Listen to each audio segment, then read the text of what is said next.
Yo, yo, yo, welcome to another edition of the Geeky Bros podcast. I'm just Darcy. And this is Big Geek Umar. How you doing, bro? I'm doing pretty good. Waiting for Tactix to slide on through. Yes, we are just we will be our boy's running a bit late right now, but we will be seeing him a little bit shortly afterwards. Hopefully traffic isn't too bad. And also we the show must go on without him. And might as well just jump in. Well, there's been like a lot of different kinds of news coming out this week. However, most of it has to do with just touching on things that we've already covered. So we felt that we wanted to focus more on discussion topics today, as well as new pieces of information that has popped up, as opposed to like continuing conversations we have already had in the past. Like, there's only so many times I can say, "Yo, this new Avatar live action series is going to be shit." I know, but did you hear the new one that came out today? There's another. Please tell me you're joking. No, there is. Oh, for the love of God, might as well. Let's just go into it. All right. So Sozin's comment will no longer be part of the storyline. now I did. This got one guy did make a what? Hold up. This one guy made a point, and he's like, this is actually one of the good changes, and his point has technical validity, but it definitely doesn't feel good. So I'm gonna try not to react until you say react well after I say it, or right away. So his reasoning, okay, Umar, I'm not advocating for him. Okay, this ain't me. This is exactly. I'm just a messenger. Okay, don't shoot me. So his reasoning was that the actor playing Aang, when he was hired, was 11. That's now the show's being released, he's 14, and fundamentally he's going to, by the time they get to book 3, he ain't gonna be Aang, he gonna be like Ong. He's gonna be 20. So, and like especially the way Netflix be moving with it. So I'm like, there's a point there in that the time constraint and him actually getting there in like a year as a child won't make sense. Fine. That's a fair point. Okay, fine. However, you go first and I'll go second. Okay, like they can't remove Sozin's comment though. It's kind of like it's kind of very necessary for the storyline. Yeah. I feel like they could have tried to, how do I put this? Adjust the time component, like exactly. Say it's coming in 4 years. You have 4 years to pull this shit, get this under control. Yeah, I kind of feel like it would still feel weird. Like we come in and right at the gate and the storyline's like, hey, it's coming in 4 years. And I'm like, what? 4 years? I don't remember that. Say that at like a season finale, then whatever you want to do. It's just but don't remove Sozin's comment, because the fact that it comes, it's kind of like it's necessary, because it's like, hey, we gotta stop them before they get souped up to the max. Yeah.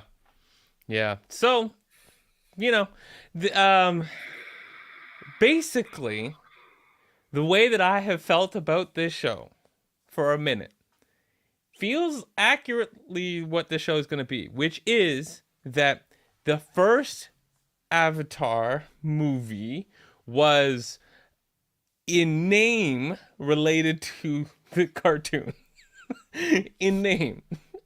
And in some cosplay-ishness. The second property that we're now immersing ourselves in, is going to look like what we had and be nothing but that. The next property that we get, hopefully from the creators, will be everything. And be the story. We should be getting some sort of announcement about the Avatar animated film from Nickelodeon's Avatar Studios, with Bryan Konietzko and the other creator a part of it. Because the more I'm hearing, the more I'm like, no wonder they left. Yeah, no, it's question, because it's on my mind right now. Okay, do we need animes to always be adapted? Like, do we need all the No, popular animes to be adapted? no. That's what I'm thinking. Like, I I think get One Piece, even though it's the weirdest one, but I get why when the creator wants to do it to bring people into the universe, right? Who haven't checked it out, but I don't think it needs it to be there for everything. so. The reason why adaptations have been happening is because for years people have like the reason why people have been trying to get adaptations, live action adaptations, is because they want the cartoons to be not nullified, but like people don't always watch cartoons. Cartoons is not universal. Live action is universal. So both producers and also fans are like, bring this to the live action so we can share this with everybody. However, Disney, with their live action adaptations, and also all the anime adaptations we've had for the last like 10 years, have pretty much burned that feeling out of me to the point I'm like, leave cartoons and animes alone. Let them have their own thing. Mm, Spirited Away, Princess Mononoke, Your Name, and like The Boy and the Huron have all proven that you can still have animes in movie theaters and people will still go watch it. yeah, yeah, And also Pixar, like leave the Pixar alone. And I think Disney should just stop with the live actions because I'm so done. yeah. So this is literally the final nail for me on something that has already been established. The final nail, a comet. Yes. Yes. Oh my god. We weren't going to talk about it and then we ended up talking about it. Well, I just saw it a couple hours ago, and I was just like, oh my goodness. Oh. So yeah, I couldn't help I myself mean, there. like, one thing they got away Sokka's entire sexism, overcoming sexism arc. Then they also decided to take away Katara's like gender equality stance. And now they took out Aang's desire to just be a kid and have fun, and now they're taking out Sozin's comment. Okay, Basically, they're taking out the storyline. like everyone's calling it his sexism arc, but it's like his arc.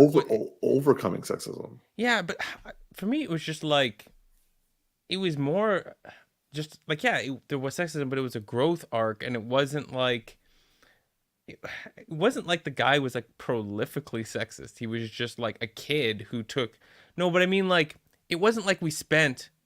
I don't remember spending like a significant amount of time once he met women and people outside of his tribe, and he was and immediately like oh, like it was just like a boy who lost his father and was just trying to overcompensate, and then had the wrong views, but it was just like easily influenced child. It wasn't like I don't know. I feel like Yeah, but that like conversation that. emphasized the one part and not the other part that was the most But important. see, so like that's why a lot of people were upset that this is being taken out because that is first of all very relevant, but Yeah. also it was something that got overcome so quickly, and you see where he started from and where he ended off. Because like with a lot of people I know who are females, who got into the show, especially more recently, they were like, I can't stand Sokka at the beginning, and then by the end of it, they're like, I love Sokka, and it's like it is a journey that is really impressive because like he starts out being heavily sexist due to exactly the reasons you're saying so, but by the end of it, he's literally surrounded by women that he's like, yo, you guys are like literally the only people who could save the world. Let's I got you. Let's support you, sort of thing. So Yeah. that's why myself and many other people online are frustrated with the removal of that aspect. But like the Sozin thing is just like an equally frustrating aspect. Yeah. Like if Sokka doesn't learn to become a fierce fighter by changing his perspective on how he views women and like or through his change in view on women, he ends up then being able to learn this thing. And he's not humorous because it's a serious show. What is he going to do but be a boring individual to watch who's overly like stern all the time, aka the first movie? Yes, Like exactly. he's just gonna become a character I don't want to watch, and he lied to get the part by how much Aboriginal he was. Yeah, see, that doesn't help either. So, like, Like, but yeah. All right, so we did a spontaneous topic right now. As you can see, Darcy and I have some thoughts on it. All right, so let's move on to our first topic. Oh wait, we did get a comment. So Courtney says Sokka as a character was with his growth arc was so great because it showed young men that people with negative views. Oh, sorry, young me that people with negative views about women won't always stay that forever. It gave me hope. See, that's also very important. And so, like, the whole point of like getting rid of someone's sexism, if they don't show how overcoming sexism can take place, and also sharing that if you just explain to someone who's ignorant, they can change. Like exactly as Courtney says, like you take away the ability of growth for people. You just assume that they're either going to be non-sexist or they're going to be sexist, and then you just treat them that way. Yeah, like this for me goes to a larger conversation I don't like where we're too one-dimensional with problems. Like take it sexism, take it something else where people do something that the public deems as negative and wrong and bad and they demonize it, right? But if you only ever show a story where someone does the wrong thing, they're demonized, they're a villain, get them out of here. Then you actually you're teaching people that all you do is just go around and, demonize people and ignore them, Judge people. and then that makes them more isolated and more of a villain. Versus if we had more stories where we showcase people do something wrong and some people grow from it and some people don't grow from it, right? Yeah. Even if two people come from the same situation and show the dichotomy of where people go, you get a much more powerful thing. And we need more of the stories that show people growing and not just demonizing and ignoring it, because you're not teaching people how to have empathy in the hardest situations and show other people how to grow from their current situation. So, and like Courtney is even saying, like it gave like there's something hopeful about someone can change. Like inherently, the way prison, like when I was younger, the way prison was taught to me is that it's meant to punish someone who's done something horrible, but also giving them chances on how to rehabilitate. And this is kind of why cancel culture in a certain way, like cancel culture, like in and of itself as a product of society, is contentious on multiple levels. But like one of the criticisms towards cancel culture, which I consider to be legitimate, is the fact that yes, it can be punitive towards someone who's done something horrible, but it is inherently negating the fact that this person can change over time. Like if someone gets canceled, disappears for 5 years and comes back and is a better person or has done something better, or actually is like, you know what, like the way Miles is, I made a mistake, and comes back and like tries to like fix things. Cancel culture shouldn't go after them still. Like I think a really good example is Henry Cavill. He didn't get canceled, but like he definitely had a lot of criticisms about him, and I mean rightly so. He made some sexist comments and his dating history wasn't the best. But again, those were with adults. And also, this were his own personal views, and he wasn't inflicting it on other people. But then he learned, and once we learned that he came from like living with four other brothers, of course he doesn't have a lot of socialization with women. But when he started working with co-stars who were women that actually became his friends, he got cooler. Or I should say, he got more socialized in dealing with women in a not so like, oh, I'm afraid of them, like objectifying them a sort of way. And then like now people are like, I have feminists who are defending him against other feminists. So it's like, so yeah. I feel that this just removing this story arc or sorry, this character arc is proof that the Netflix executives don't get they don't even want to get what they're adapting, which bring back Henry Cavill was proof in The Witcher. And Courtney knows that.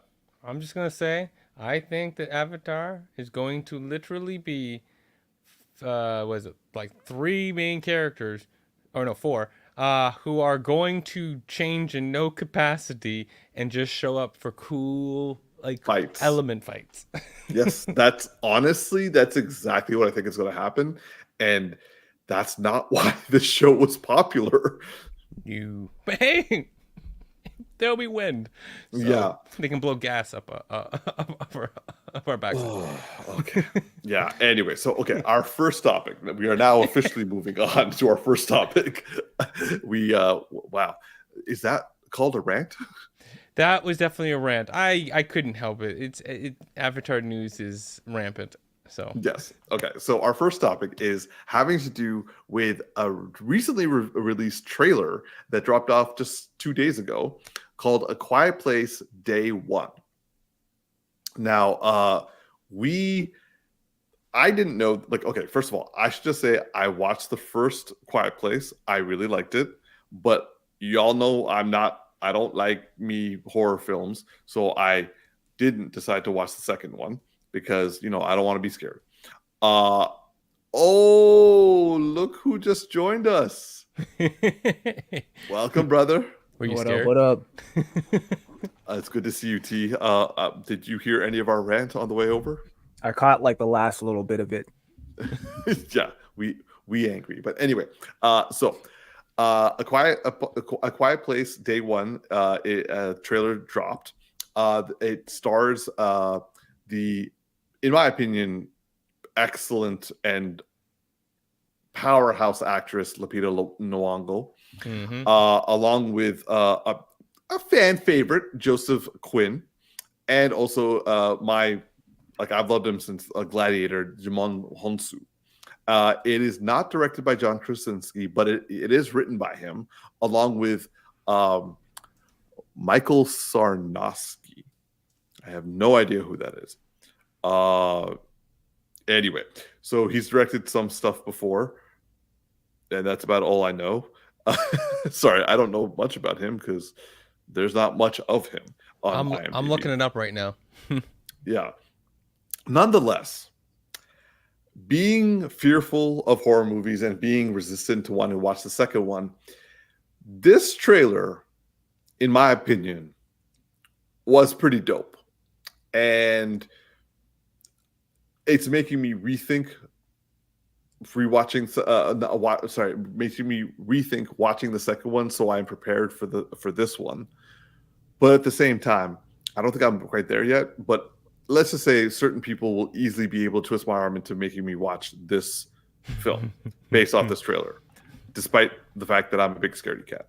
However, I want to hear what my bros think. So, Darcy, let's start with you, man. What do you think of A Quiet Place Day 1?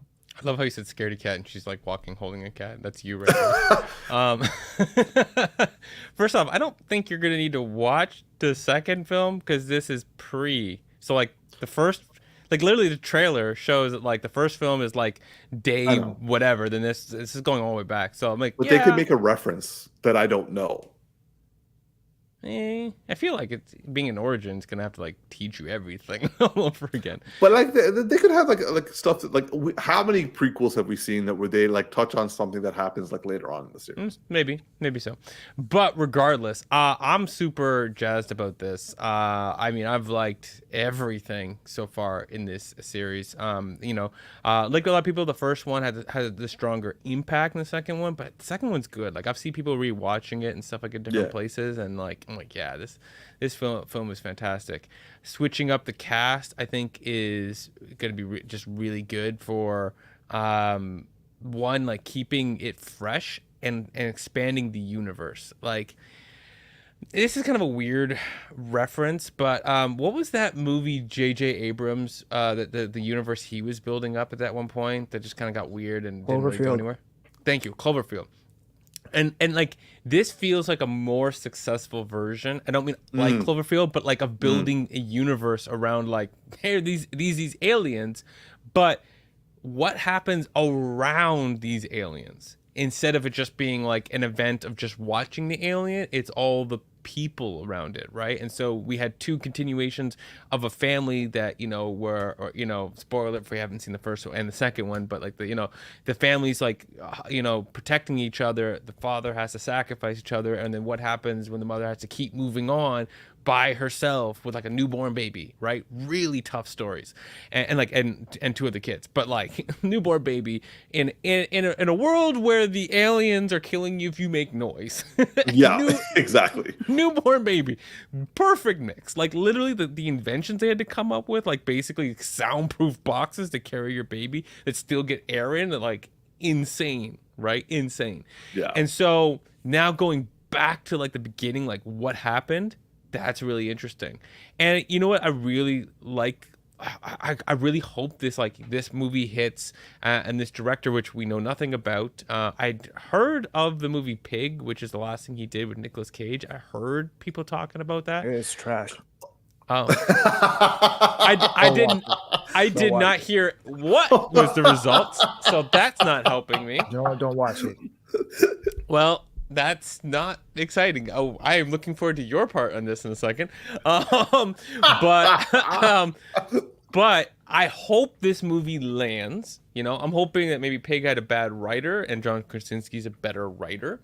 But We know he's a better writer. yeah, like he knows good, and then somebody else can also direct his stuff.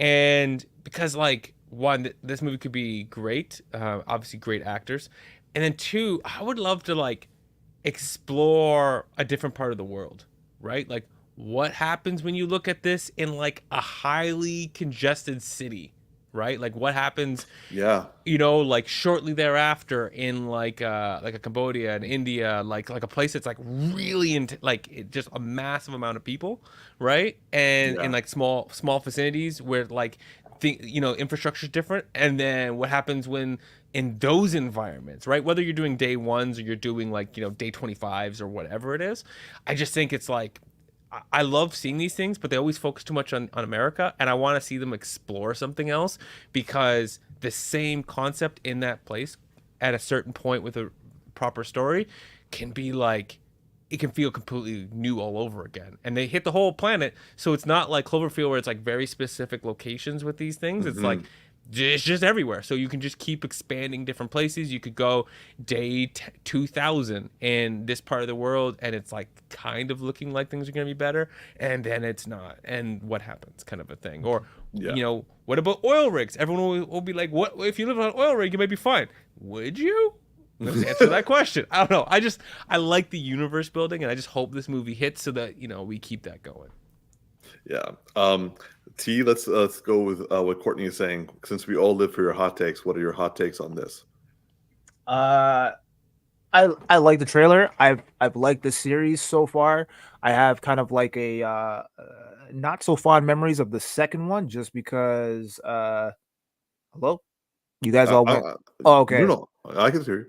Oh, I think Darcy went mute because I heard feedback before, and then it's okay. There we go. Yeah, no, I muted myself because I was going to drink water. Got you.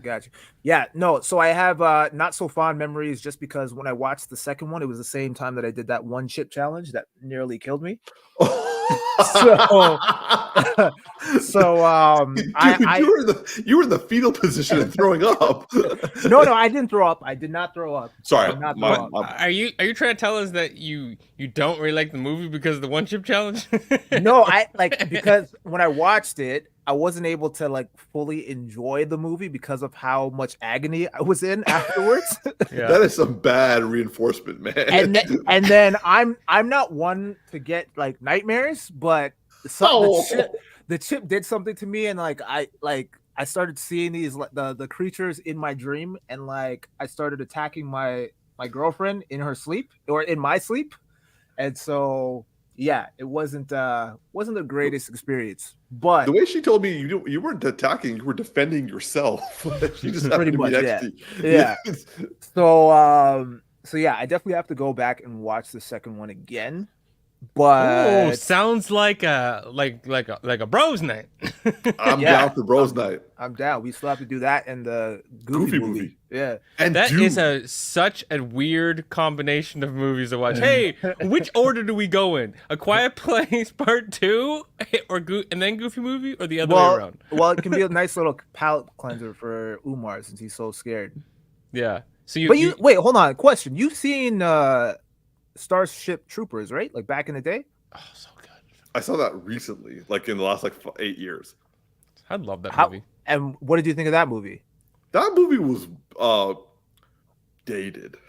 Like I was watching, I'm like, Oh yeah, but I feel like in terms of like the horror element, I feel like there was kind nothing of on horror par. about that. There were just people like being like blown up. But it's like the same type of creature almost. No. It's just the suspense is obviously different, but Yes, it's there's a lot more scary aspects in Barbenheimer. Sorry, I saw this comment.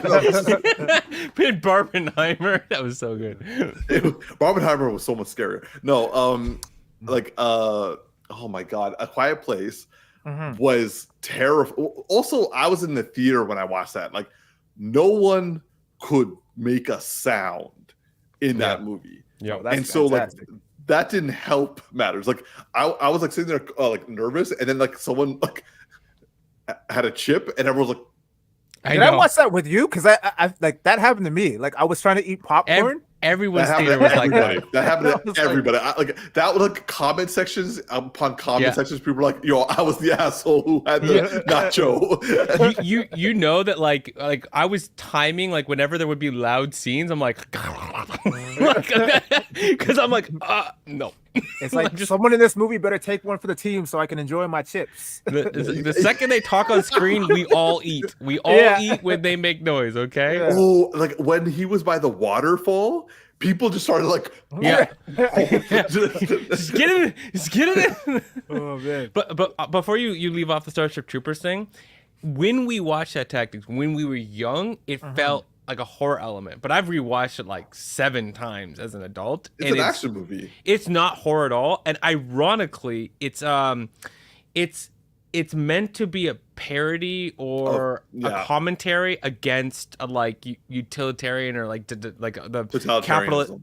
Yeah, and it's so the whole thing was meant to just be like a sarcastic look at something, and then it ended up being people taking it more like, this is exactly how it's supposed to be, and they didn't get the joke. They didn't know it was a satire. Like the way May is saying it's like propaganda satire. Yeah. It's like the people it's kind of making fun of just took it as it was like serious. It's like, I guess I just got kind of desensitized because I remember back in the day when like Aliens, the movie, used to be like a big time horror movie, but then you see like some of the other movies that they come out with now, like Aliens, what's the latest one that came out? Covenant or Alien Covenant, yeah, and then like Prometheus, and it has just like a different vibe to it. Like I don't get the same kind of scary element. Yo, Prometheus was fucked up though. Fucked up, but like it like scary. No, you have to see the deleted scenes from Prometheus about the engineers, the white humans that created the human race. Yeah. When you see the like extra stuff, it gets like a little bit more like berserk. Like I mean the anime berserk. Yeah.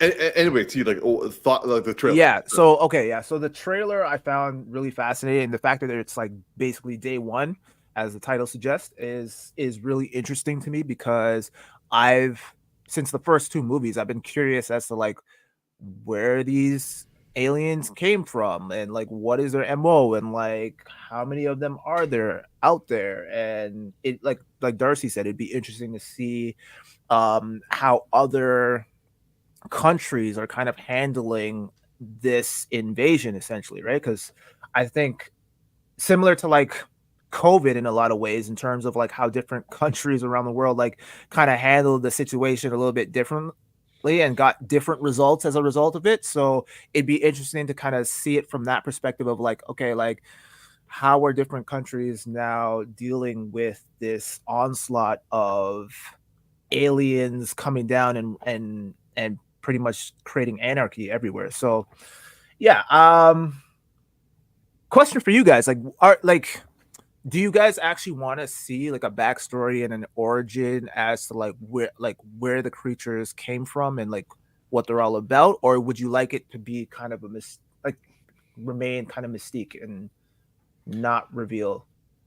I would say the natural part of me would want to know more, like, because like what I would like is, and also like when I learn more, it not be something simple. Like I would like this to be like they are not malicious; they're just in purely instinctual because of where they came from. Like their planet broke up and started like moving, and they crash landed on Earth, and they're just being the apex predators they were always been.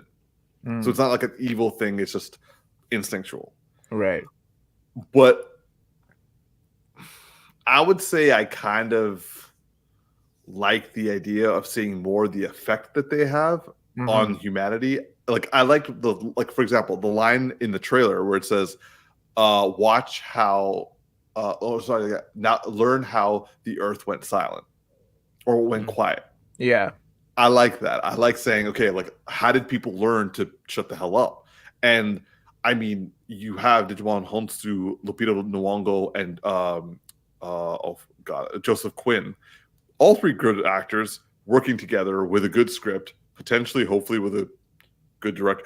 T, what happened with Pig, man? Like what? Like I haven't watched it, but like, it's like a bootleg version of John Wick, basically.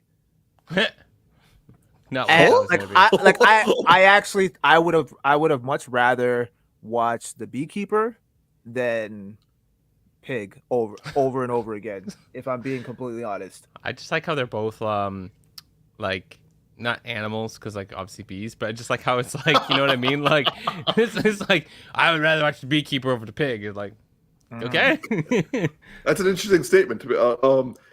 I get why Courtney's loving your hot takes, man, because this is I have a lot of questions. It's just not a good film. And like I'm looking at IMDb, and this got a 6.92, and I'm like, what is happening? Like, it must have been like a slow couple of months during that time. It was COVID. Okay, that explains a whole lot. Because yeah, it was not a 6.9 film. Beekeeper was not a 6.7 or whatever it got on IMDb. Both movies were trash, but I would rather watch Beekeeper. Okay, hold on. Would you say that the story was trash or the direction and story was trash? Both. Throw both of it in the garbage. Ooh. Yeah. Okay. Like it okay. The trailer makes it seem very intriguing, which is why I decided to watch it in the first place, because it's Nick Cage, and I'm like, he hasn't really done, he's kind of really hit or miss, mostly misses for me a lot of the times when it comes to his movies. But I'm like, it was COVID time. We didn't really have much else to watch. So I'm like, let me give him a chance. And yeah, that wasn't it. It just wasn't good. Yeah. But I might be in the minority. Maybe like you might watch it and really enjoy it and find something there for you. But yeah, there was nothing there for me. I think I'll try this movie first before I try Pig. This movie? Yeah, Quiet Place Day One. And also, to answer your question, I'm with Maybot on this. Like, I want to see how humanity moves forward. Mm-hmm. Yeah, it's kind of like to Darcy's point that he made earlier in regards to Cloverfield. I think Cloverfield was kind of in the same vein, where it was like you didn't know where the creatures came from; they just kind of showed up, and now it was now we were watching the movie from the perspective of the humans trying their best to survive this chaos. And I found that to be really interesting. I don't know if I can't remember the other movies, if they actually did end up revealing where the monsters eventually came from, but I found that first movie was like phenomenal. Darce? He already gave his. Sorry. Yeah, you're right. Yeah, sorry. Umar? I feel that actually going back to Cloverfield, that felt like it needed more explanation because there's a massive kaiju that has like small animals on it. Yeah. This feels pretty simple, and I think intentionally simple, so you don't have to question more.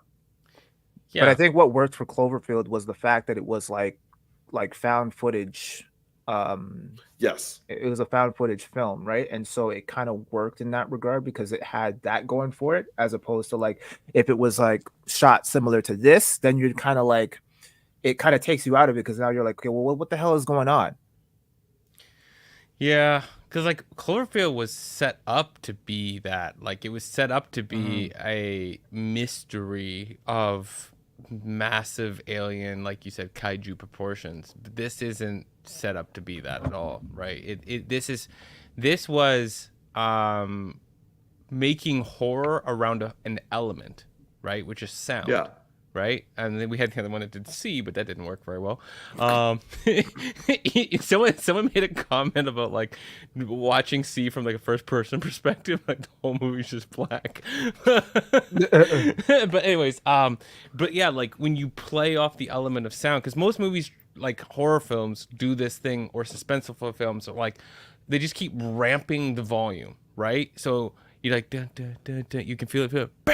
And then you're like, oh my god, I'm scared, right? You know, this movie's like, what if we just took it all away, and then any sound becomes scary, even when there's no alien, right? Just like you're just even scared, like even though like unsettling comfort when they're like they feel safe and they close themselves into a basement and they've like soundproofed everything and locked everything and they're talking to each other, you still feel scared, right?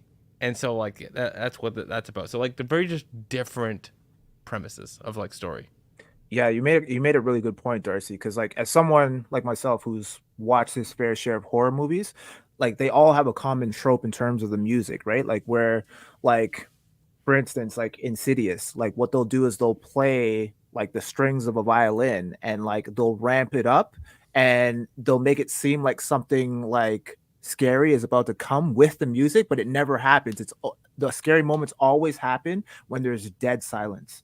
And so to Darcy's point, they basically just took away all the music and just left the silence. So it's like at any point there could be a scary moment happening. So you're never like with horror movies, you're always prepared. That's why like when I watch them, I'm never scared because I know the common trope and I know, okay, if there's a silent moment, then something's gonna jump out. It's gonna be a jump scare here.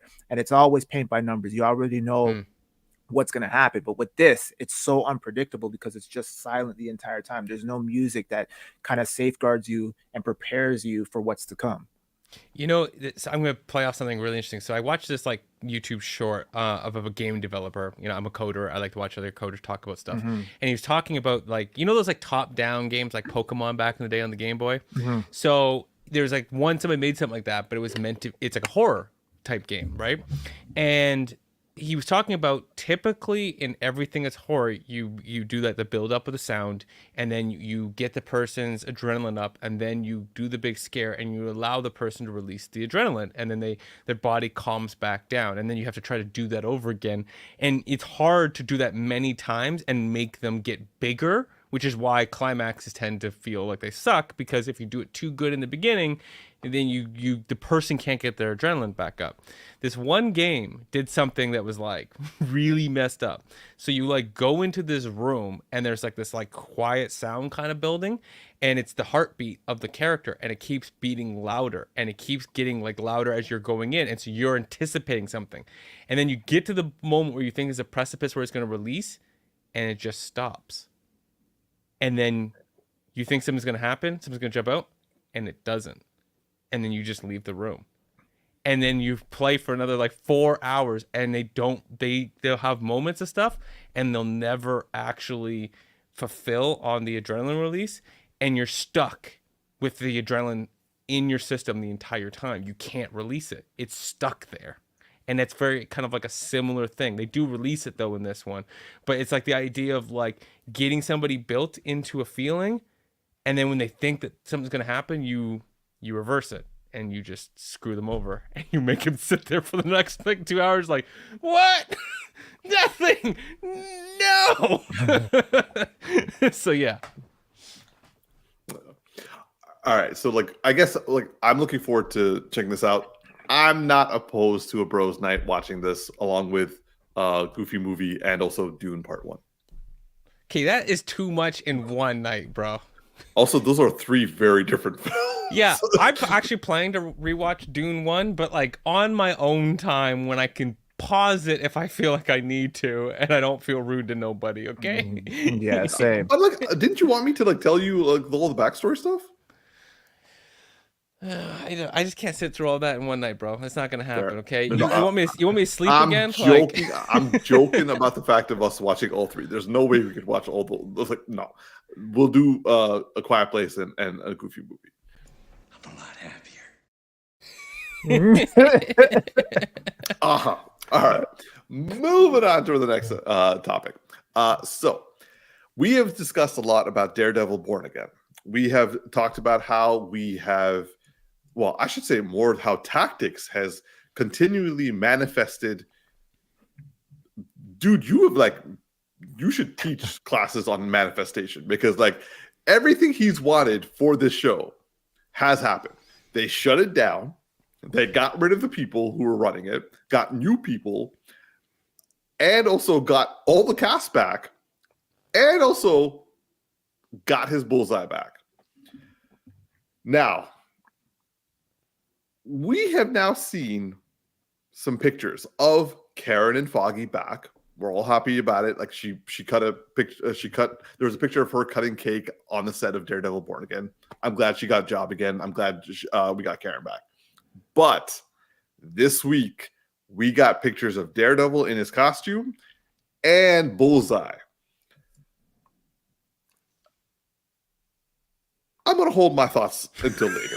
That silence was so loud. Yes, I'm going to hold it back. And T, let's check in with you, bro. What are your thoughts on the leaked images of Daredevil Born Again? Shit.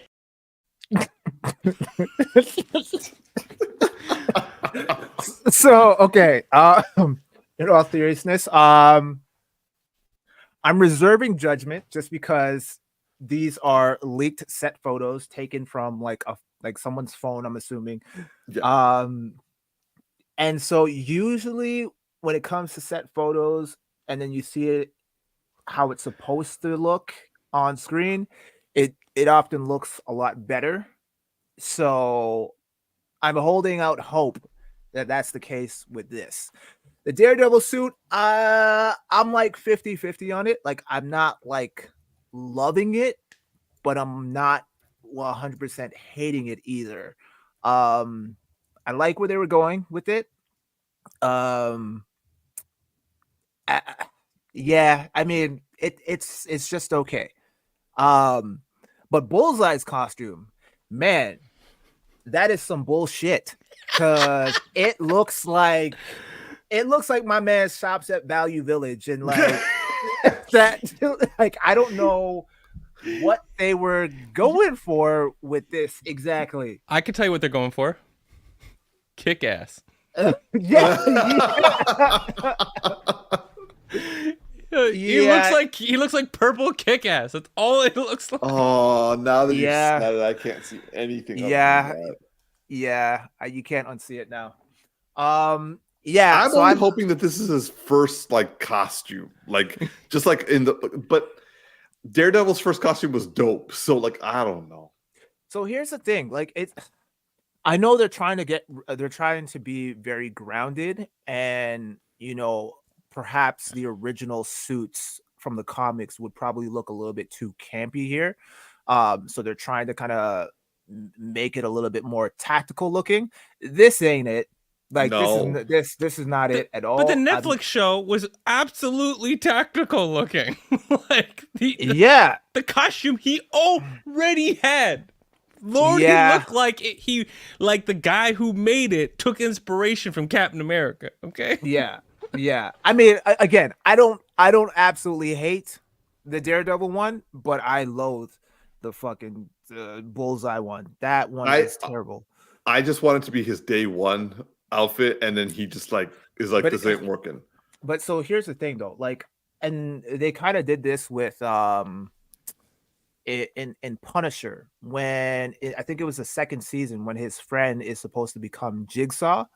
And like, if you see Jigsaw in the comic books, like he's supposed to be like horrifyingly disfigured, like just like a complete mess. Hence the name Jigsaw, right? And in the Netflix show, they kind of just gave him a bunch of little cuts and shit like that, like barely noticeable. Like you could put some like ointment on that and like you won't even see that shit. So it's like this guy is not Jigsaw. So I mean, I don't know if that's just them trying to keep it really grounded and super realistic, and it kind of takes away from like what we expect from the comic book. So yeah, I'm not, in terms of the costumes, I'm not loving it, but I'm glad that they did bring back Bullseye, and this essentially sounds like it's a season 4 of Daredevil. I just hope that the quality of the suits doesn't represent the quality of the show. Yeah. Mm-hmm. Darcy?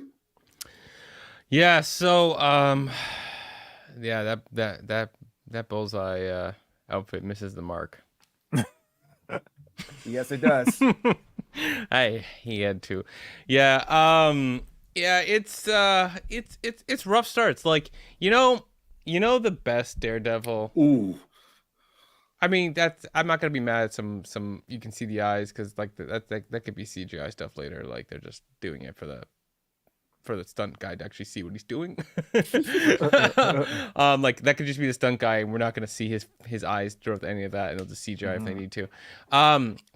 You know what the best Daredevil costume was, and we'll never get it back, was just the black, like just like the black sweater with the like cloth over his face.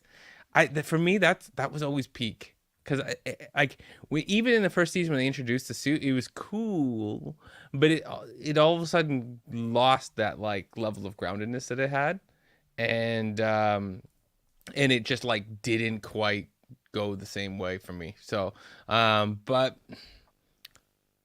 it's early, and this very much could be just like an origin for Bullseye, but yeah, it's rough. It's all rough. Yeah. I have nothing to add. You both have said pretty much everything I was thinking. Like, I'm a little sad that they don't have the DD on his suit. But like, I mean, I got Charlie Cox back in the costume. I'm not going to be upset with the DD or lack thereof. But like, yes, Tactix. The Bullseye is some bullshit. Yeah. It's very unfortunate. I will say that I don't want Marvel Studios to start being afraid of doing comic accurate costumes, because we're past that now.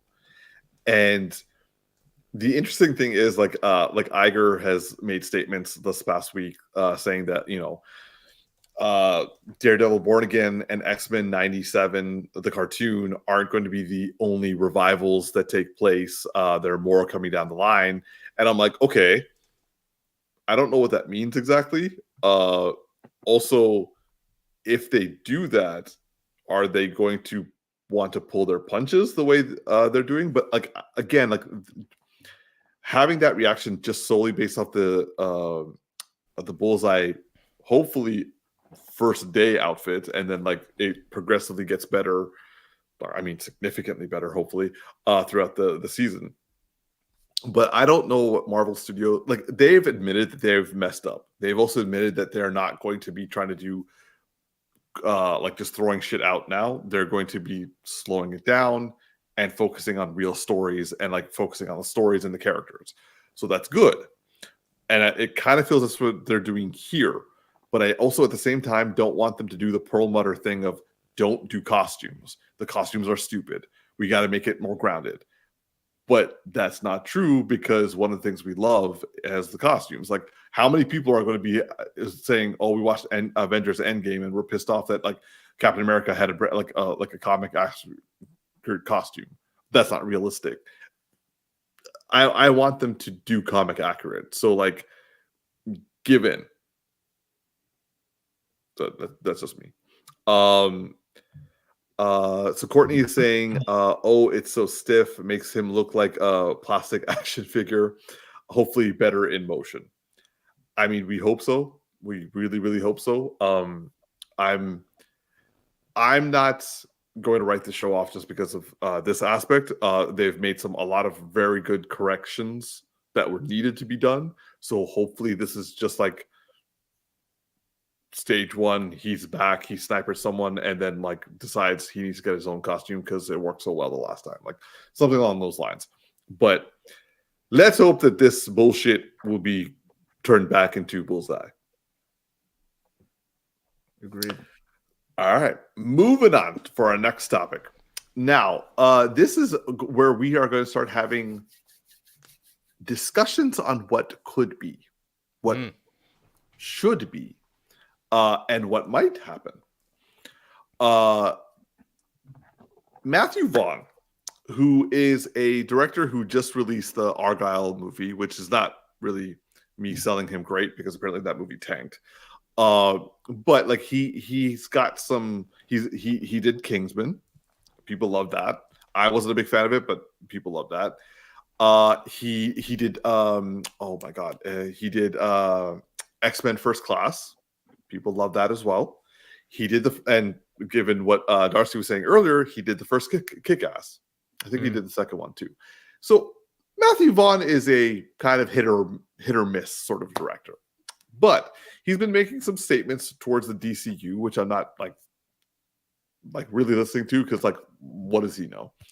However, he did say one thing that I found to be fascinating, where he was saying that he wants to do he wants to direct a Superman Red Sun adaptation for live action with Henry Cavill playing Superman. Now, I will admit, this caught my interest. Now, for those of you who don't know, Superman Red Sun is, by its nature, was a DC Comics Elseworld book that was authored by Mark Miller. Mark Miller is a renowned comic book writer. This was also one of the more prominent Superman storylines that came out in the last, like, I want to say 15 to 20 years. Oh, when did the movie come out? When did the comic book come out? Sorry, I'm just going to check. It came out in 2003, so exactly 20 years. So this was a bit like the story, for those of you who don't know, is that Superman, instead of crash landing into Kansas, actually crash landed into Ukraine. And as a result, he was raised a communist in Soviet Russia under Stalin. And it was a story where Lex Luthor was seen as, yes, an antagonist to Superman, but was kind of considered the hero. Like, Superman wasn't evil, but he was kind of the description of like he was a big brother in that he enforced good things but gave no freedom. Mm-hmm. So he did what he thought was best for everyone, but made sure they did it no matter what.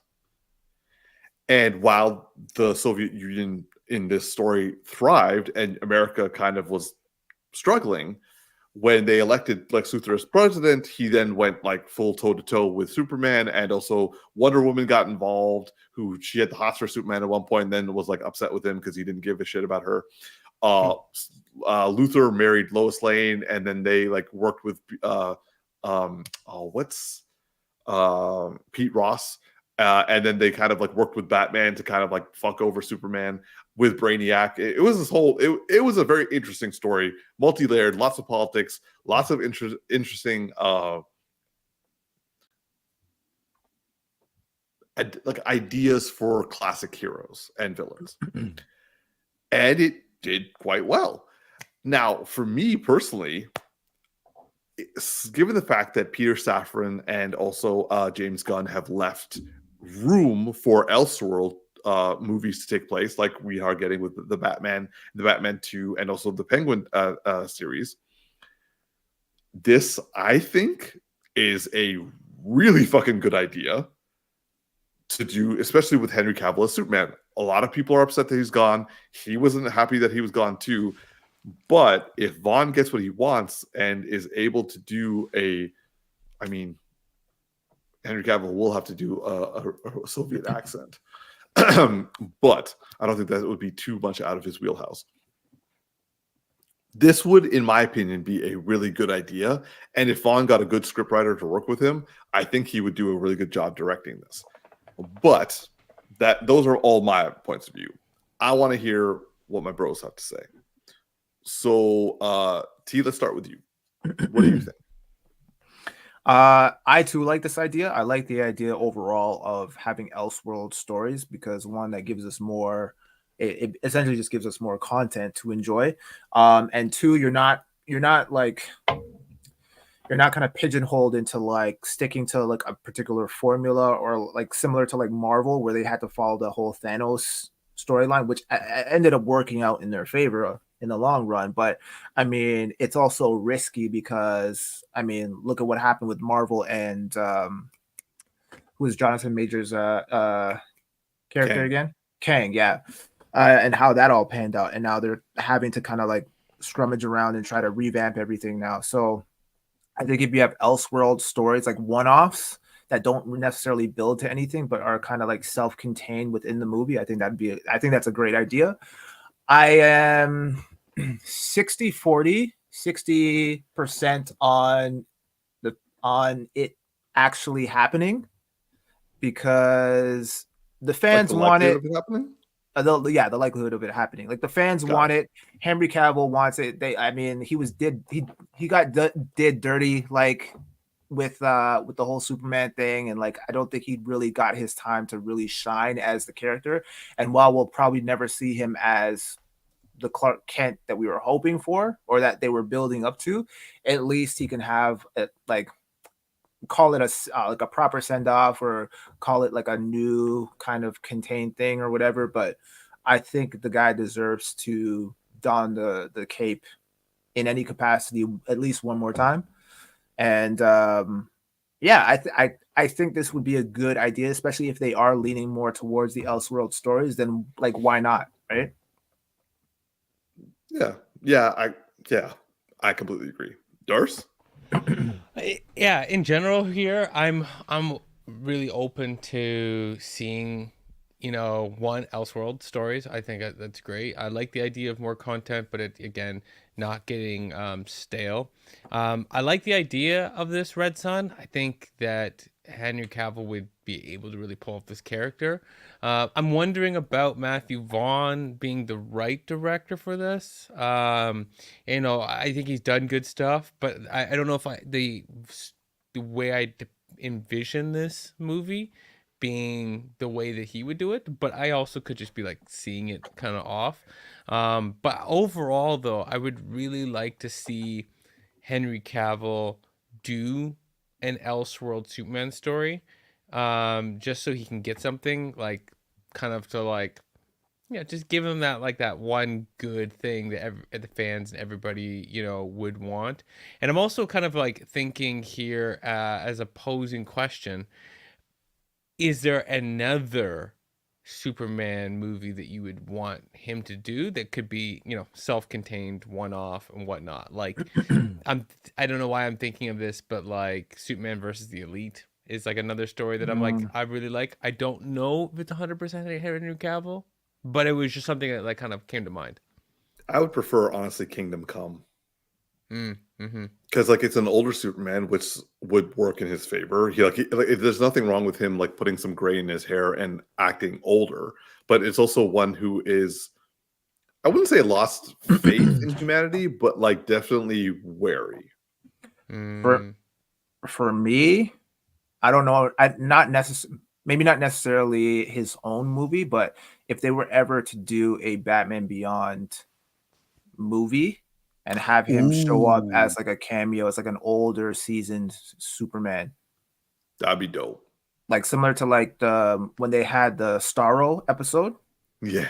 Not saying that they would follow that per se, but just that type of Superman I think would be really cool. And I think like obviously Henry Cavill, being that he's getting up there in age, could pull that off. Actually, on that note, well, another follow up to this is, Mm. what about, like, say something like an episode from Justice League Unlimited that focused on Superman, you could see expanded out to being like an Elseworld movie, like the Starro episode where he has to like envision having a family and go into that other experience and come back out. Now I don't know if that's a hour and a half, 2 hour worth of content, Mhm. but it could be. It could be really hard and emotional to pull him back out of that. Sorry, are you talking about like when he like has that like thing stuck to his chest? Oh yeah, I'm Like thinking the of the wrong plant? thing. Now I realize that's not Starro. That's not something else. But yeah, I Yeah, was yeah, thinking, because yeah, that was based off an Alan Moore Superman comic book. yeah. But I'm just Uh, thinking. I was just thinking of like taking Justice League Unlimited as an example, because there's like many different stories, and mm. like expanding one of those out to just be its own like little movie and adding more to it. Just something when he said that popped through my brain. That actually, ironically, would be possibly the perfect episode because it's based off a comic that's a lot bigger that they kind of like streamlined and like made it a lot shorter. But like you could do the more Alan Moore style, which is like it was it was more layered. So I like both actually. Like Darcy, like I think that's a great idea. Along the same lines of like what Matthew Vaughn is thinking about Red Sun. Um, I think Red Sun probably would be a little bit more contentious topic versus for the man who has everything, because the man who has everything is more a universally emotional Yeah. story. Red Sun's a bit I just realized how ill-timed that would yeah, be. yeah, Like, yeah. and I'm not saying that like I don't know Matthew Vaughn's background. Maybe he's Ukrainian and he has a deep, understanding. But yeah, I just feel like that would be a hard one to get the studio on board with right now, because of the Yeah. levels of sensitivities. And it's like, are we depicting people right? Are we going to upset people? Are we going to ignite more war? Like, they're just gonna be like, maybe we just go wait on this one. So yeah, I definitely, now that I think about this more, I'm like, this Yes. feels less likely to get greenlit or redlit anytime Yeah, soon. because like this is like the comic book was inherently like looking at communism and capitalism on different fronts, also showing how utilitarianism and also democracy from a different perspective. Where if you had a good person like Stalin, no one's going to say Stalin was a good person, but like if you had Superman in a communist situation doing what's right for everybody, but also heavily involved, you could hopefully show the negative effects of it. But kind of like what Maybot was talking about with Starship Troopers, and what you were talking about, Darcy, is that like some people may not get it, and it could be a different sort of rallying cry. Yeah, and will they depict it properly? So That too. So I would say that while Red Sun is, I think that from an acting standpoint, Henry Cavill would definitely have a lot of meat to work with. And like Tactix is saying, our boys got done dirty. He didn't get a chance to flex. I don't think this is the best Superman choice. So like maybe what Darcy you're saying, like the man for the man who has everything. That's a very self-contained story. Has Batman, Wonder Woman in it, and also has Mongol. Also, you could throw in a whole bunch of other like aspects of Kryptonian stuff, like, and you can even cast Sasha Kaje as Supergirl as his cousin in that one, like whatever you want to do. So I think there are better stories now that we're actually talking about it, which is one of the reasons we're having this discussion. I now also want Kingdom Come, but Kingdom Come is like a really big story. If you want more contained, I think you're right, Darcy. yeah, my brain has been going here because it's like, I was like, what other like Justice League Unlimited? I don't know why, because like, Justice League Unlimited is just like a special place for me, and I feel like if you pull one of those, and obviously the more source material, you have a lot of people who like remember those episodes. You expand it out, you do something different that you not anticipating, and you pull source material stuff, so stuff that those of us who didn't read the comic that they pulled from, add more. Like, could you imagine if they did an Elseworld? I forget the name of the episode, but the one where Batman sits down with the girl who has like the telekinesis, Yeah. and like sits with her through her passing. Can you imagine we put that on screen? Like, woof! Like people would be like, I didn't know. So. Actually, that's interesting because if you think about it, like with Batman in For the Man Who Has Everything, it's very like stereotypical Batman. You don't have to like change much of anything. With Red Sun, he like getting like basically Ben Affleck's portrayal of Batman in the dream sequence he had in Batman v Superman. That was his costume was ripped from Red Sun. So like he would be a perfect person for that with Henry Cavill again. But with the story of him from Justice League Unlimited, when they're like it's, and this goes back to what Tactix was saying about Batman Beyond. If you do it like that, it could be a very self-contained sort of thing where it's like Amanda Waller is talking to a kid, and we're like, who is this kid? Why is he talking to Amanda Waller this whole time? Why is she narrating this story about Batman? And then at the end, it's like, oh, he's Batman Beyond. That would actually be totally dope. Mm-hmm. So much. I'm. Why am I getting more excited for Elseworlds like than other things? Because it's like I just want to see stories that self-contained. Yeah, and that's what I'm saying. Like, and I think Tactix, you said it best. Like the fact that James Gunn and Peter Safran have left the door open for Elseworld comics to be adapted without it being pigeonholed into the main continuity is exciting. Because that way you can cast whoever the fuck you want. Like Sasha Kaje could technically come back as Supergirl, and that's all cool. And Henry Cavill has an avenue coming back. I think Matthew Vaughn maybe not the best story given the political climate, but at least he's spitballing ideas, and it can ignite an actual creation of something that's necessary. We can finally get a Batman Beyond earlier than expected if we wanted to. Exactly. Michael Keaton can come back. Yeah. So many good things. Yeah. So like me personally, I'm happy with this direction. I don't think Red Sun is like, I've talked myself out of it, ironically, but at the same time, I like the direction. Yeah. Red Sun's down the line. We can work on the production, but we don't gotta like build nothing out for a while, Yeah, exactly. All right. So moving on to our last discussion topic, which is kind of on the same vein of what might happen. This came from a video that Darcy sent me on TikTok, where it was like I've been following Sterling K. Brown for a while now. I like him as an actor. I like him as even a guy who does talk show. Like he's funny. He's got funny stories. My man was Darcy sent me a video of Sterling K. Brown being like, "Yo, Jon Stewart, I've been watching this. Like I've been reading this guy since I was a kid. He was someone I identified with." And like the interviewer was saying, like people have been saying, you would be a great Jon Stewart. What do you think? He's like, I would love to make it happen, but at the same time, like this is something that's near and dear to me. But at the same time, I can understand if someone else gets it. A, I love that answer. B, it got me thinking. I'm like, we haven't had a Green Lantern film.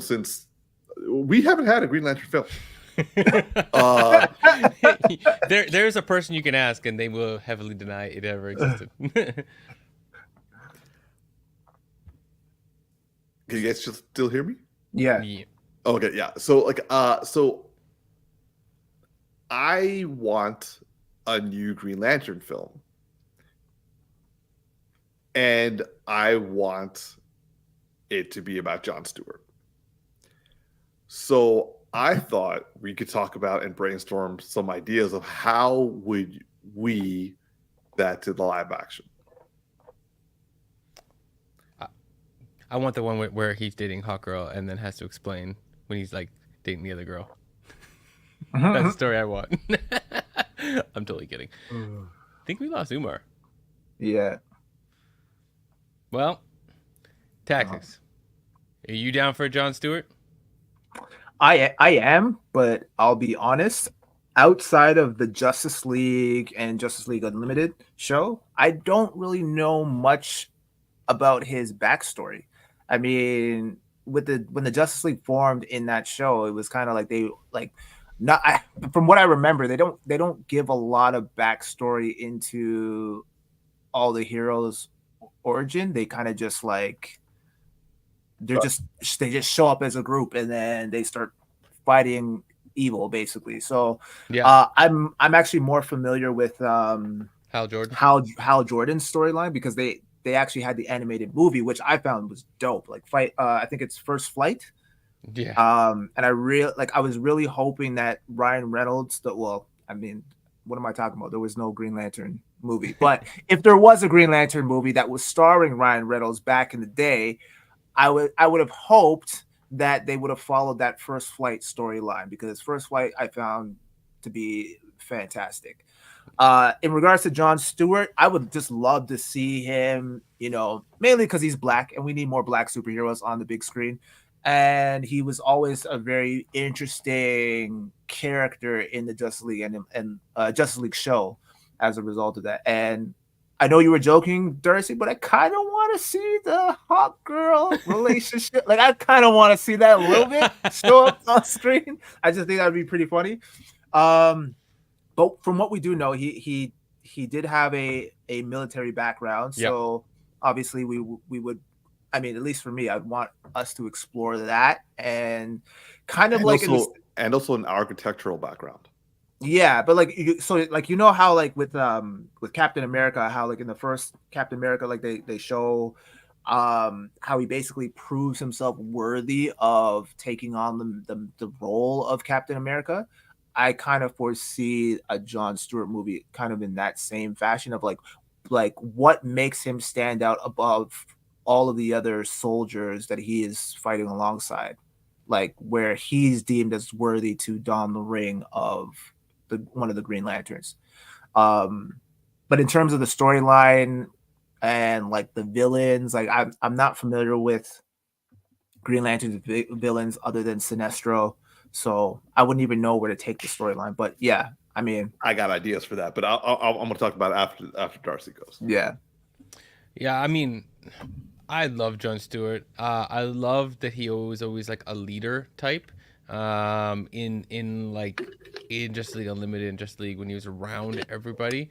I didn't quite remember, I forgot he had an architectural background. But partly I want an origin. However, I kind of am like over origin films a little bit. I kind of want my origin films to be a little bit faster paced. And what I mean is like I kind of want a movie where it feels like we're coming into the middle of a story and then we get to see some kind of flashback to something that gives you a sense of their origin, but doesn't really like spend the time like. And we have a 3-hour film or a 2-hour film, and we're gonna spend like 1 hour just like the person getting powers, and it's really slow. And then all of a sudden we gotta get into the fighting. So I kind of want something that like I would love to see him like already kind of exhibiting his leadership, and then it's like where did that leadership come from, and then we get the essence of how he is able to be what he is at some point in the film, and then it helps us move forward. Obviously done in a way that doesn't feel like a boring interruption to like we'll come back to our scheduled program here in like 2 minutes when we go watch this guy think about his past. But yeah, I'm definitely like just super down, and I think it would be good to like Hal Jordan is good, but I just feel like I feel like he'd be a better mix to bring in. I don't know, something about it just makes me feel like we don't need Hal Jordan yet, but I kind of want to bring Hal Jordan in the second we bring Guy Gardner in. However, are we getting Guy Gardner already? Yes. No, we're getting Hal. No, we're getting Guy. Yeah, we're getting Guy Gardner. So never mind. We just need. I now that I'm realizing that, I'm like I want Hal and Jon Stewart to both be cast at the same time and show up in the same film, just to be like they don't like Guy Gardner. Just like their first scene in like the first time we see them on screen is just how annoyed they are with Guy Gardner. That's what I want now that I think about it. Like that's got to be my first introduction, because then we'll both love them and be like, just whatever kind of like camaraderie that they have over that one thing, you would be like, yep. Najum is saying that like he's thinking Trevor Noah for Green Lantern. I'm just like, that's another interesting choice, but I personally I like Sterling K. Brown. He's my favorite choice. Nah.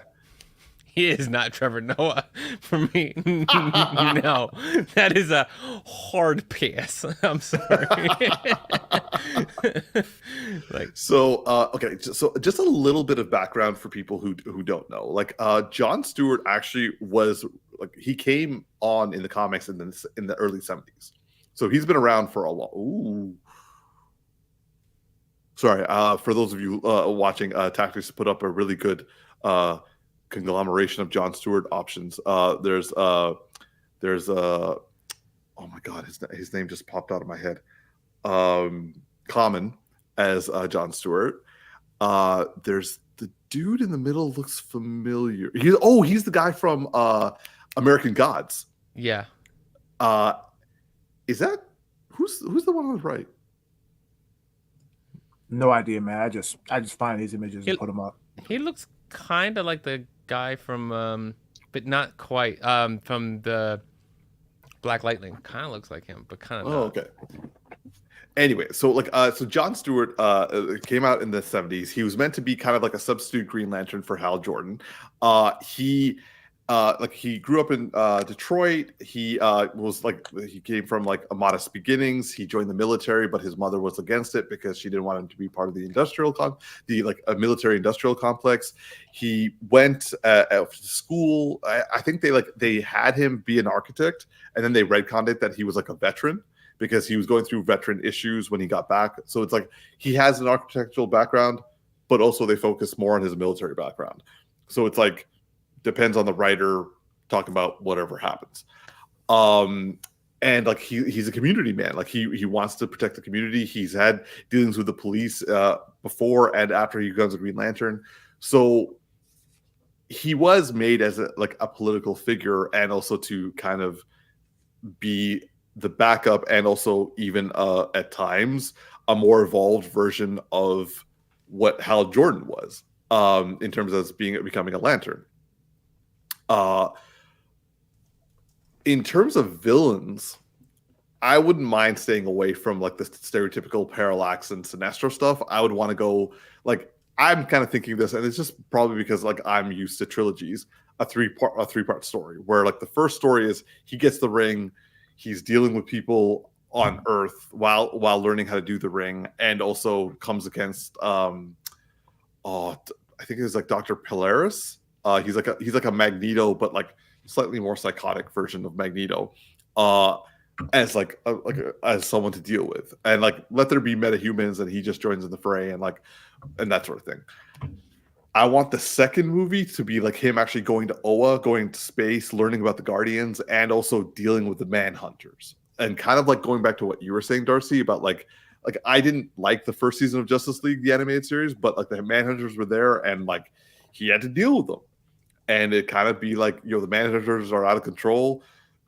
We need you to take care of this base of Manhunters. And it's like, okay, now like he's working with the other Green Lanterns to take on the and like becoming part of that. Meets Hal Jordan, and also tells Guy Gardner to fuck off, and just like kind of like that sort of thing. And then the third one, I want them to start bringing in the other Lantern Corps, but instead of Sinestro, I actually wouldn't mind them starting with LaFreeze, who's the Orange Lantern, who is all about greed.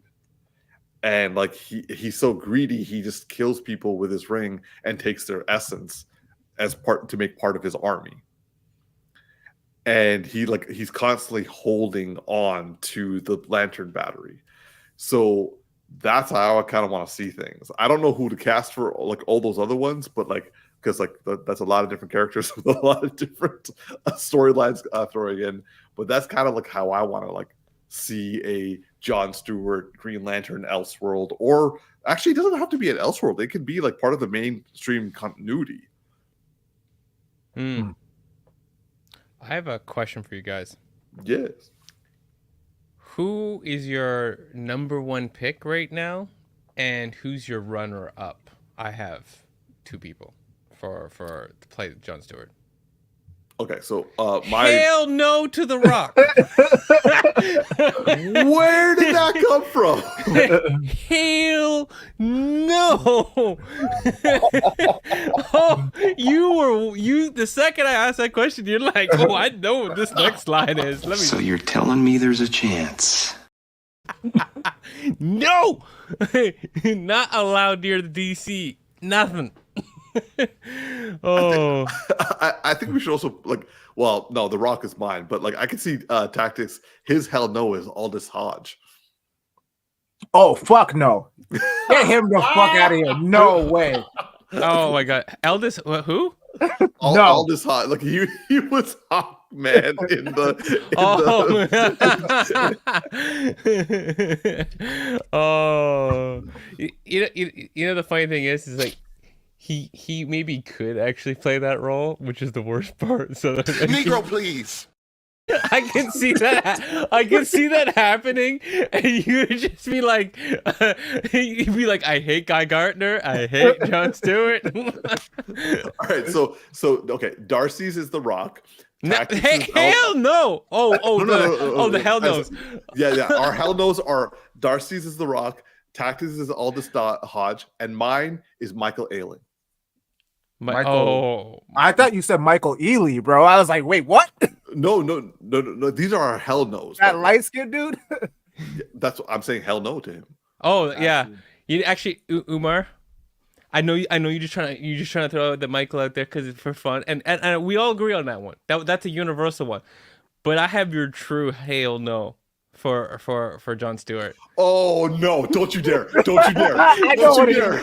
Don't you dare! Tyrese. Oh. That's your real hell no. Yeah, no, you know what? It's in there. It's in there. Yeah. And okay, he was petitioning right. to play that. He was I petitioning know. to play that. Okay, yes. Oh, I that take was back that Michael was so Ealing good. and I say Tyrese. Yeah, Michael Ealy No just like for equal for all of us. Well, you think it's like we'd be okay with it as long as there's no girlfriends to steal. But definitely for that one episode where he's like dating the chick from Africa, but he used to be dating hot girl. Like Michael Ealy might be the perfect cast. No. So Anyway, okay. You're like your top two, so to speak, right? Like you're thinking number one right now and a runner up. Okay, so my number one, 100% is going to be Sterling K. Brown. My second runner up would be oh my God, Donald Glover. Wow, that Donald Glover, really? That went in the chat. Not it was just saying Childish Gambino. Yo, my cousin, I get it. My cousin, I get it. I mean, it just popped in my head actually. Donald Glover. No. Oh, your T, your mind. I Nudge and I wrinkled your mind a little bit. I don't see it though. Okay. I think it would be a challenge for him. Hey, listen, I'm probably like the biggest Donald Glover fan out of YouTube, but 100%. I don't know, man. Like I just started I've only watched like part of the first episode of Mr. and Mrs. Smith. So maybe after I watch that, I'll have a better idea, but I don't see it. The dude can act, and I agree it would be a challenge for him, but it's one of those things where it's like it's not the obvious choice for me. Where like you say Sterling K. Brown, and I'm like, yeah, I could 100%, I could definitely see that. No question about it. Common, yeah, I could kind of see. I can kind of say, especially Common after watching Silo, I can definitely see he's got range. Yeah. I didn't like him in Never Have I Ever because like he was trying to be like all like rom-com style, and I'm like, I don't know, no, I'm like, no, I can't see him like this. Yeah. But actually, another guy I was just thinking is what's Denzel's son's name? You took John mine. Washington. Yeah, you took mine. Sorry. Well, no, let Tactix, you go because as Umar my interrupt. bad. Take it. Yeah, so I was gonna say Denzel Washington's son, even though he hasn't really captivated me in a lot of the roles that he's been in that I've seen him in, but I still feel like he has the potential to pull it off, and something about the way that he does carry himself in his films and like his voice just comes off very Jon Stewart like. So I feel like he could definitely. I feel like given a good script, he could definitely pull it off for sure. So that was your number one or your backup? I would say my backup. Sterling K. Brown is like, it's like almost like he was born for the role, man. Like he's just got that stoic presence to him, and like I'd be hard pressed to see anyone else in the role, to be honest. Okay, I love it. I'm gonna jump in here first with some honorable mentions. Okay, the ones from the past that before Sterling K. Brown came out. Okay, the honorable mentions from the past are like Idris Elba and Michael Jai White back in the day were ones. Okay, but like I forgot about him. Yeah. Back in the day. But Sterling K. Brown is my number one, like same as you guys. He has that militant type thing, and yet that switch, especially like seeing him in This Is Us, and some of the stuff where like he was becoming the politician and trying to be with the people. Like a lot of the depictions between him and the family and the community, like it just is that character, and he grew up loving the character, and he like absolutely wants to play it, and he's also big into source material. So like 100%. My runner up though, this is like when I was thinking about this, and I was like thinking of some people, somebody that I actually think would be also really good at this, if they wanted to go younger because they wanted to get more time in, John Boyega. Oh, okay. This would have to be like, this would have to be really long, like young, because like he would have to depict himself like in military. Yeah, but I was just like after seeing him in what was the movie where he played the king? The Woman King. Yeah, the Woman King, where he was playing the king. I'm like, yeah, he could definitely bring that certain like regalness that there is in Jon Stewart's character, and we know he's funny. He's a funny guy. Like he's just naturally a funny person. So when he has to do those like little switches to funny, but yeah, like he definitely be an interesting person to play that role, given like the right story and all that kind of stuff. I just like I wanted to throw that one out there because I didn't know if you guys would be thinking about that's it. Like I would say, okay, like given how you guys reacted to my Donald Glover, I should say Nudge and my Donald Glover suggestion, I kind of think that as a similar one. Like it's not immediately, but he can do it. He could definitely do it. I mean, I believe in the man. He can do anything he wants to do. Yeah.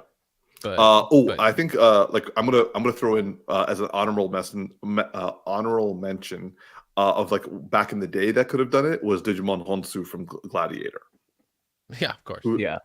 Like he like my man could like he's been doing literally every other role he could, so he could do this one too. Yeah. I don't think that dude gets enough flowers. No, he does not. Like he's done a lot of really good work, a lot of good roles, and like everyone knows him, but I doubt people can remember his name. Oh, yeah, I can tell you surprised. He did was Amistad back in the day? Yeah, I think that was his Amistad and Blood Diamond were the ones I think that he was nominated for. Yeah, Amistad is, I mean, that's a heavy film. Don't do what's about it. But yeah, like he's been doing amazing work from time. So in terms of like story, would you guys just want like a one movie, or would you want like a trilogy the way I was thinking?